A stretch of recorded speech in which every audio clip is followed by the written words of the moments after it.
and BTV. Let us continue learning while staying at home. I am Teacher Angeline, your facilitator for this lesson in personal development. In your previous lessons, you have learned the connections between thoughts, feelings, and behavior. And now, let us learn and discuss the challenges in middle and late adolescence. Before we proceed, let us know the objectives of our lesson. First, discuss developmental tasks and challenges being experienced in adolescence. Second, evaluate one's development through the help of significant people around him or her. What is adolescence? Adolescence is a period of transition when the individual changes. It's either physically and psychologically, that is from a child to an adult. It is a period when rapid physiological and psychological changes demand new social roles to take place.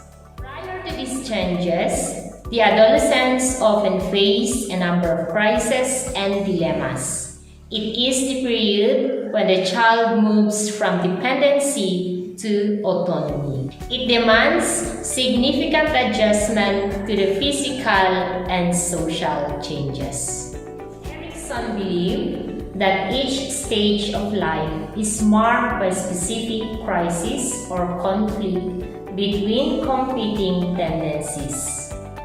If individuals know how to negotiate each of these hurdles successfully, they can develop a normal and healthy way of life.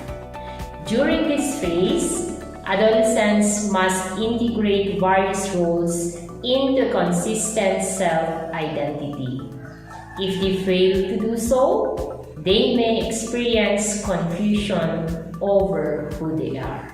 Let's take a look at the challenges of middle and late adolescence. As Erikson in his outline on the developmental tasks of adolescents include the development of a sense of mastery, identity, and intimacy. Others also added establishment of autonomy, management of sexuality and intimacy, and finding a niche for oneself in education and work. The developmental tasks were elaborated in the following. First, there's a shift in relationship with parents from dependency and subordination to one that reflects the adolescent's increasing maturity and responsibilities in the family and the community. Second, the exploration of new roles that is both social and sexual. Third, the experience of intimate partnerships. Fourth, identity formation of both the social and personal levels. Fifth, planning one's future and taking the necessary steps to pursue plans. And lastly, acquiring range of skills and values needed to make a successful transition into adulthood. So now, let us identify the changes during adolescence. These changes may be experienced by most of you as adolescents at your age right now. So first, we have the physical and biological changes. Under this, youth experience dramatic changes in the shape of their bodies, an increase in gonadal hormones, and changes in brain architecture. Another major biological change during this period between puberty and young adulthood is in the frontal lobes of the brain, responsible for such functions as self-control, judgment, emotional regulation, organization, and planning. During early adolescence, youth experience dramatic changes in the shape of their bodies, increase in gonadal hormones, and changes in brain architecture. For males, they gain strength, muscle mass, and height. And for females, they experience what we call menarche. Menarche, or the first menstrual period, that signifies the new stage of maturation for girls. Second, we have the cognitive development. Cognitive skills over the adolescent years enables youth to become increasingly capable of managing their own learning and problem solving, while also facilitating their identity formation and maturation of moral reasoning. There are increases in adolescents' capacities to think abstractly, considering multiple dimensions of problems, process information and stimuli more efficiently, and reflect on the self and life experiences.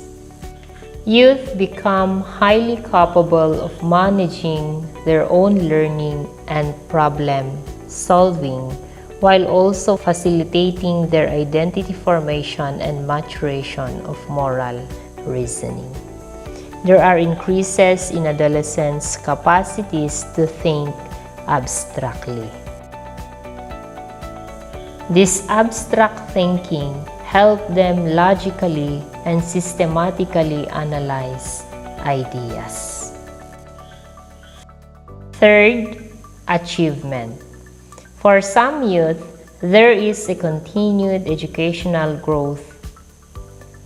They become more competitive in their academic performance, interest, and self-perception. For others also, they experience decline in academic performance, which may lead to academic failure and dropout. Number 4, school to work. Some youth who do not enroll in some form of post-secondary education are not only deprived of educational and occupational advancements, but also the developmental moratorium of exploration and experimentation experienced by youth in college full-time. Fifth, social relationship. During adolescence, youth also deal with changes in many of their social relationships. These relationships provide opportunities to develop and exercise their personal and social identities and further explore their autonomy. Sixth, family relationship. Family is another institution that often provides youth with important assets for positive development. Families can give youth financial, emotional, and achievement-related support. They provide social capital and act as an important role models. 7. Friendship. Youth's increased focus on peer relationships, as indicated by increase in both the time they spent with their peers and their engagement in activities with peers. In fact, peer acceptance and time spent in doing activities with peers commonly take precedence over academics during early adolescence and can result in an increase in problem behaviors if youth are subjected to excessive peer pressure. And number 8, romantic partnership. During adolescence, peers become romantic partners. Romantic relationships plays a role in identity formation during adolescence by connecting youth with peers and providing them a sense of belongingness and status in their peer groups. In addition, dating and romantic relationships are positively related to feelings of self-worth and general feelings of competence. These are the changes during adolescence. So that ends our discussion for the lesson. Congratulations for doing well. Thank you for listening.